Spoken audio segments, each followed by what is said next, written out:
Assalamualaikum warahmatullahi wabarakatuh. Selamat sore dan salam sejahtera bagi kita semua. Perkenalkan, nama saya Kaisa Ayufida dari Program Studi Akuntansi Sekolah Tinggi Ilmu Ekonomi Semarang.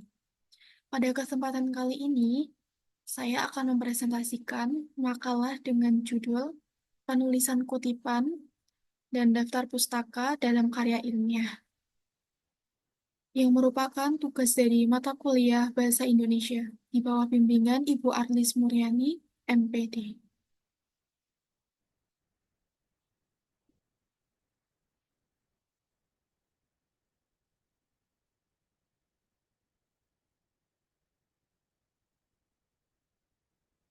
Untuk latar belakang, daftar pustaka sudah dikenal sejak kita belajar bahasa Indonesia di sekolah menengah. Biasanya sebagai tugas dari guru, namun banyak yang belum memahami pentingnya daftar pustaka dalam karya ilmiah.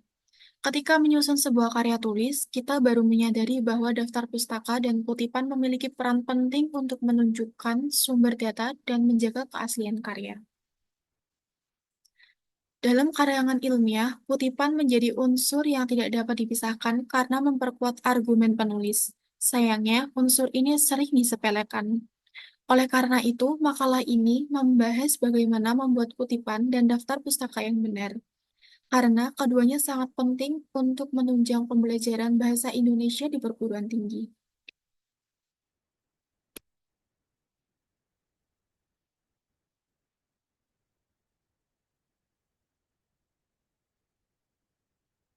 Untuk rumusan masalah, yang pertama, apa yang dimaksud dengan hakikat kutipan, jenis kutipan, dan pengaplikasiannya menggunakan perangkat lunak pendukung.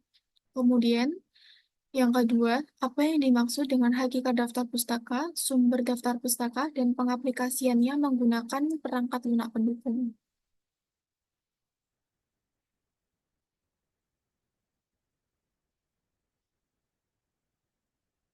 Tujuannya yaitu yang pertama untuk menjelaskan apa itu hakikat kutipan, jenis kutipan, dan pengaplikasiannya dengan perangkat lunak pendukung. Yang kedua, untuk menjelaskan apa itu hakikat daftar pustaka, sumber daftar pustaka, dan pengaplikasiannya menggunakan perangkat lunak pendukung. Yang pertama yang akan kita bahas yaitu apa yang dimaksud dengan hakikat kutipan. Kutipan adalah pengambil alihan satu kalimat atau lebih dari sebuah karya tulisan lain yang dijadikan tujuan ilustrasi untuk memperkuat atau memperkokoh argumen yang terdapat di dalam tulisan itu sendiri. Menurut Kraft, kutipan adalah bagian dari pernyataan atau pendapat yang telah terdokumentasi, yang dapat berupa kalimat, gagasan, atau buah pikiran dari penulis lain atau penulis itu sendiri, dan berfungsi untuk menunjang, memperkuat, atau membuktikan argumen dalam suatu karya tulis. Menurut Az-Zahari, kutipan adalah bagian dari pernyataan, pendapat, buah pikiran, definisi, rumusan, atau penelitian dari penulis lain atau penulis sendiri yang telah terdokumentasi dan dikutip untuk dibahas serta ditelaah berkaitan dengan materi tulisan yang sedang dibahas. Untuk jenis-jenis kutipan ini dibagi menjadi dua, yaitu yang pertama ada kutipan langsung, yaitu mengutip kalimat tanpa mengubah sumber aslinya. Kutipan langsung ini dibedakan menjadi dua jenis, yaitu kutipan langsung panjang dan juga kutipan langsung pendek. Kutipan langsung panjang yaitu lebih dari 40 kata dengan mengikuti gaya APA atau MLA. Kutipan langsung pendek yaitu tidak lebih dari 4 baris, disertai tanda kutip dua di awal dan akhir kalimat. Kutipan tidak langsung merupakan penggunaan kutipan yang dilakukan oleh penulis dengan cara mengambil pendapat, ide, atau gagasan orang lain dan kemudian disampaikan dalam sebuah karya tulis dengan kalimat penulis itu sendiri. Artinya, penulis tidak menulis persis dengan tulisan yang ia kutip, tetapi hanya merangkum dan merangkai kalimat berdasarkan referensi yang digunakan. Pengaplikasian kutipan dalam karya ilmiah menggunakan perangkat lunak pendukung, yaitu yang pertama ada Mendeley, perangkat lunak manajemen referensi dan jejaring sosial akademik yang membantu mengelola referensi penelitian serta menghasilkan kutipan dan daftar pustaka otomatis sesuai format yang diinginkan, seperti APA, MLA, atau Chicago Style. Yang kedua ada Zotero, yaitu perangkat lunak open source yang memudahkan peneliti dalam mencari dan mengorganisasi referensi dari berbagai jenis media seperti jurnal, buku, atau website. Yang ketiga ada EndNotes, yaitu software yang membantu pengelola referensi menyisipkan kutipan otomatis ke dokumen, serta memformat daftar pustaka sesuai berbagai gaya penulisan akademik. Untuk selanjutnya, kita akan membahas hakikat daftar pustaka. Menurut Kamus Besar Bahasa Indonesia, daftar pustaka ialah daftar yang mencantumkan judul buku, nama pengarang, penerbit, dan sebagainya yang ditempatkan di akhir suatu karangan dan disusun berdasarkan abjad. Menurut Gorchcraft, daftar pustaka adalah daftar yang berisi judul buku, artikel, dan bahan penerbitan lainnya yang berkaitan dengan karangan yang sedang ditulis.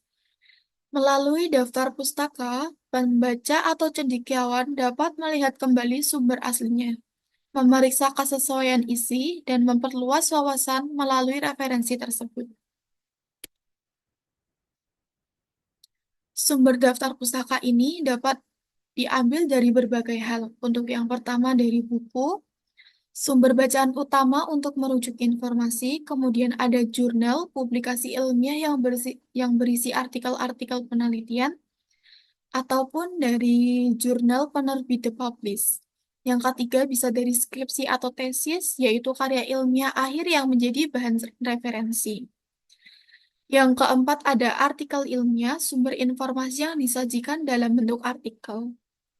Untuk contoh artikel itu sendiri, kita dapat mengambil dari sumber penerbit The Publish. Yang kelima ada internet meliputi artikel dari website, berita online, dan sumber digital lainnya. Yang keenam ada koran dan majalah, sumber informasi terkini yang bisa dijadikan rujukan.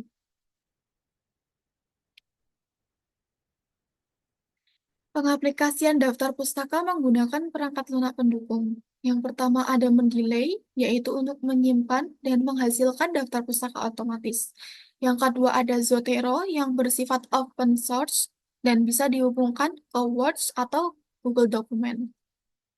Yang ketiga ada EndNotes, yang mampu mengelola ribuan referensi dan menyusun daftar pustaka otomatis sesuai gaya penulisan yang telah dipilih oleh penulis.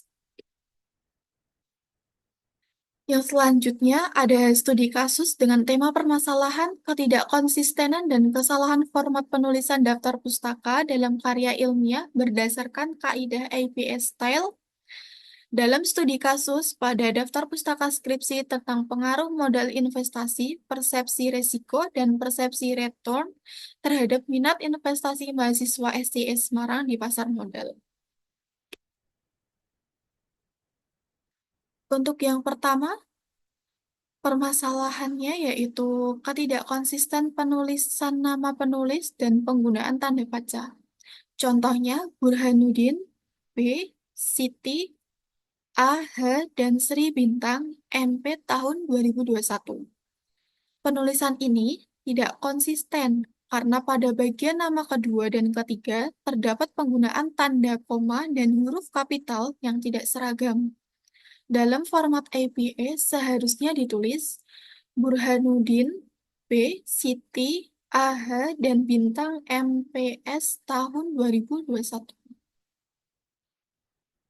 Yang kedua, penulisan judul artikel dan jurnal belum mengikuti kaidah italik atau miring.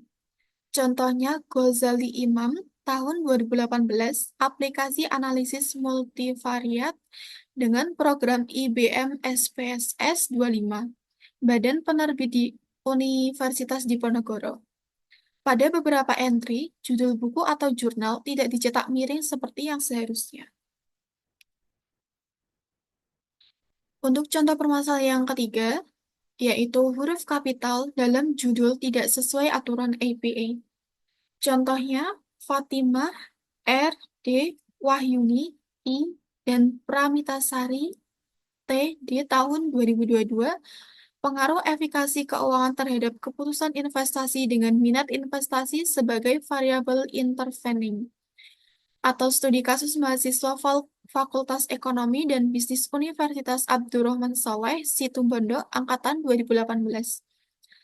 Dalam APA, hanya huruf pertama judul dan subjudul yang diawali huruf kapital, sedangkan kata "dan" seharusnya ditulis "dan", yaitu tanpa menggunakan kapital di huruf depannya. Yang keempat, kekurangan informasi bibliografis. Contohnya, Sita D.A. tahun 2019, pengaruh pengetahuan investasi, kebijakan modal, minimal investasi, dan pelatihan pasar modal terhadap minat investasi. Sumber penerbit, jurnal, atau lembaga belum dicantumkan. Dalam APA, seharusnya ditulis lengkap dengan nama jurnal atau institut penerbit.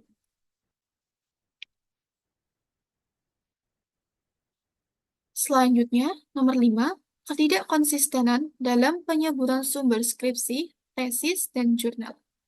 Contohnya, Said A. tahun 2021, pengaruh persepsi return, resiko, kepatuhan syariah, modal minimal, dan pengetahuan terhadap minat investasi berinvestasi saham di pasar modal syariah.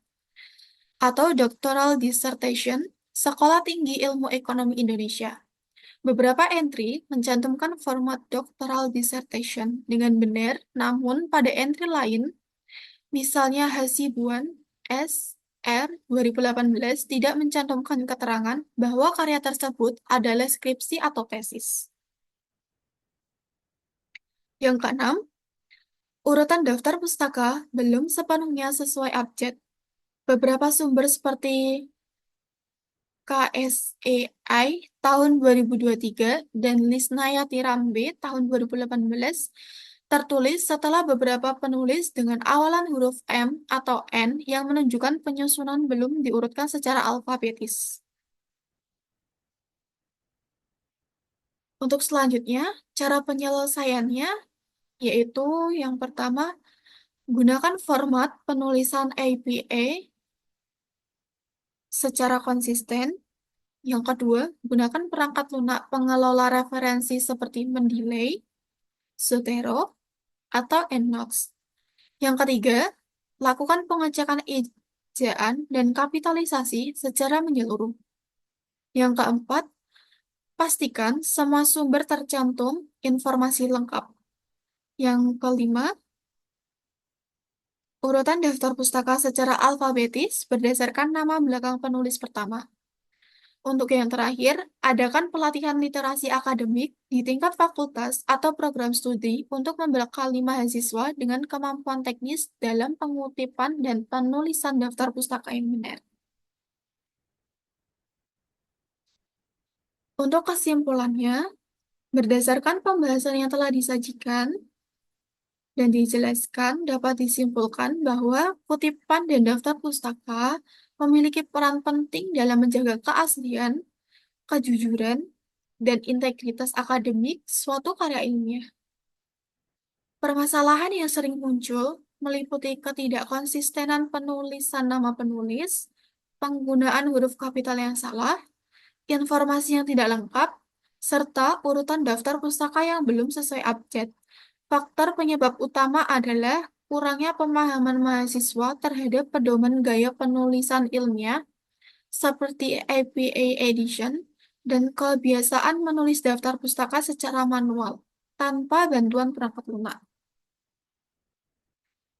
Dengan penerapan pedoman dan penggunaan alat bantu digital, mahasiswa dapat menulis kutipan dan daftar pustaka dengan lebih konsisten, akurat, dan profesional sesuai standar penulisan karya ilmiah.